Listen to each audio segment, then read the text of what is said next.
meeshaan wixii qabad 6 sano wixii qabad wixii qaban karna oo ilaahayna waa fajwaan qabanay way ka mid tahay beerihiina injiba badan keenay kaarka caafimaadka wada haysiin ana waxaan ogahay in qalliyo kulli inay taageero yihiin Umar Saala taageero yihiin waan idinku kalsoonahay dadka beenta meeshan ku hayaan oo been meeshan sheegayaan waxay taagnaayeen ilaa 20 sano ay soo taagnaan waqti war beer hada la abuuro beer hada abuuro teen reer qalliyo dhigayso oo bixi ways marnabada abuurteen oo bixi ways mar saddexda abuurteen oo bixi ways waxa la sameeynaa beer kale la raadin soo maaha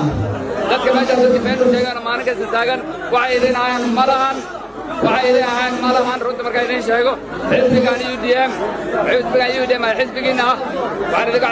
idinka codsanaa walaalayaalow xisbiga labada gacnood ku qabsada haddii aad horumar u baahan tihiin reer qalaliyow haddii districtigan insha allahu tacaala ilmihiinni wala ka shaqayna meeshaan booliis iyo wax kasta laga qori doona